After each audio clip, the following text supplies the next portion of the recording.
considère généralement que les textes ont été écrits par des hommes. Historiquement, c'est sûrement vrai, mais c'est plus sûrement en fait le résultat d'un certain machisme. Par machisme, j'entends que ce sont des hommes en réalité qui se sont saisis des textes et qui, au fond, proposaient ou imposaient une interprétation.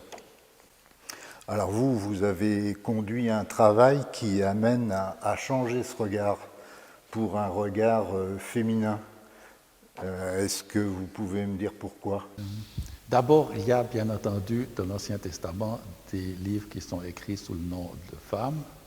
Dans le Nouveau Testament, ce n'est pas le cas, mais dans la transmission canonique du Nouveau Testament, il est vrai que les écrits sont sous des noms masculins, ce qui fait qu'il semblait aller de soi que ce sont que Matthieu, Marc, Luc, Jean sont des messieurs. Voilà, ça c'est vrai. Je pense que d'une part, on s'est posé la question, en particulier pour Matthieu, mais surtout pour Jean, de savoir si on n'avait pas plutôt des groupes d'auteurs plutôt que des auteurs singuliers. Ça, c'est une première chose. Et ensuite, moi, je ne suis pas intéressé par un regard féminin, mais simplement, je me suis posé la question de savoir si l'évangile de Marc n'avait pas pu être écrit par une femme.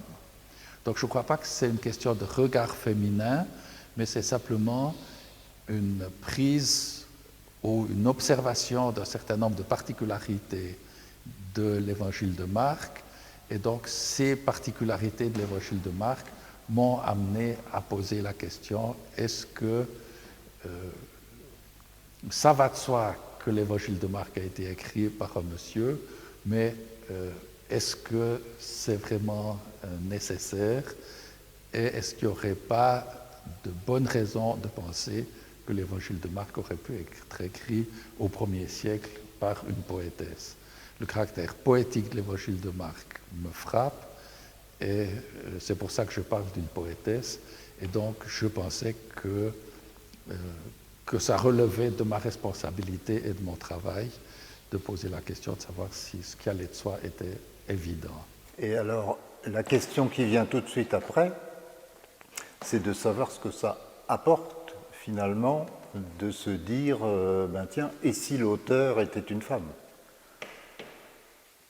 Pour l'évangile de Marc en particulier. Alors je pense que ce que ça apporte, c'est que ça matérialise ce que les historiens disent depuis longtemps et que les collègues qui travaillent le Nouveau Testament disent depuis longtemps, c'est que les premières communautés chrétiennes ont été des communautés dans lesquelles les femmes ont eu des responsabilités tout aussi étendues que les hommes.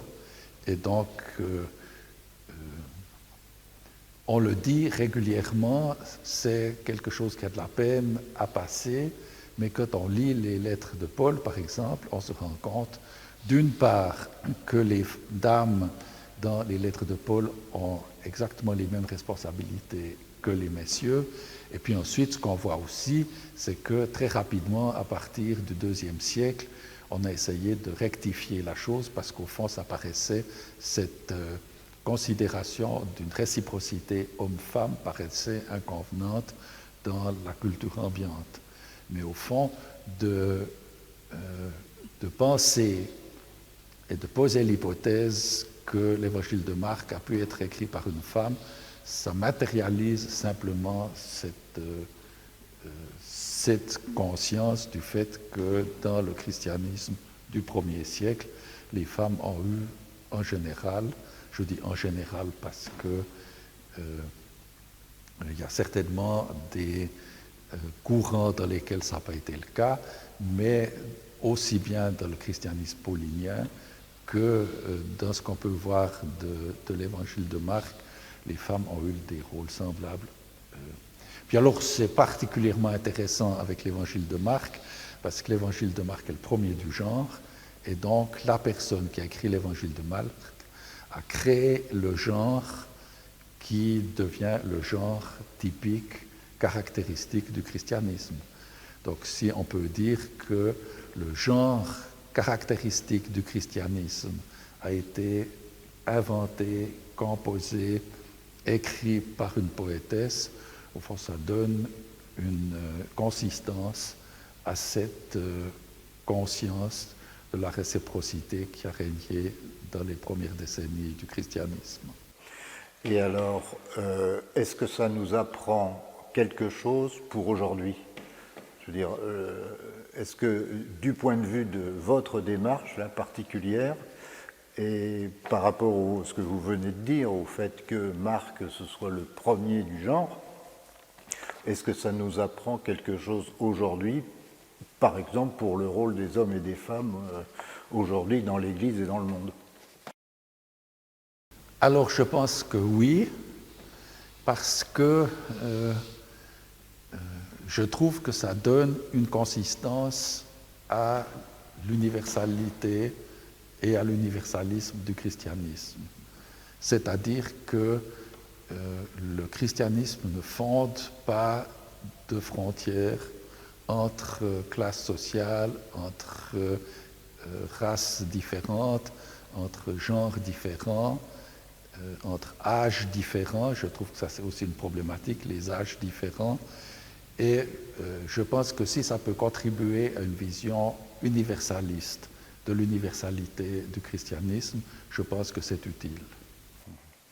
Et une question alors tout à fait différente dans un autre genre qui est plus sur votre actualité à vous personnellement. Vous écrivez beaucoup de livres.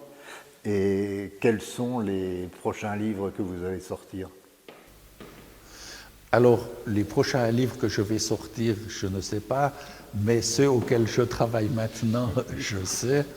Et parmi les livres auxquels je travaille maintenant, il y a d'abord avec un ancien étudiant, ancien doctorant que j'ai eu à Bielefeld, le projet d'écrire un commentaire de l'ensemble de l'Évangile de Marc.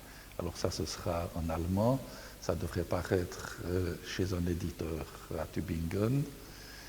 La deuxième chose à laquelle je travaille, c'est une nouvelle version de la théologie du Nouveau Testament que j'ai écrit il y a 20 ans, pour l'essentiel à Québec, au Québec, mais qui devrait paraître maintenant dans une traduction allemande. Et 20 ans après, je vais relire et réécrire un certain nombre de chapitres, en particulier sur Marc, mais aussi sur Matthieu. Et puis une chose qui devrait paraître plus prochainement, c'est un plaidoyer pour un christianisme laïque de la beauté et de l'émerveillement que j'écris avec des amis de la paroisse de Dole et environ. Voilà quels sont quelques projets auxquels je travaille maintenant. Écoutez, merci beaucoup d'avoir répondu à nos questions ici à Saint-Malo.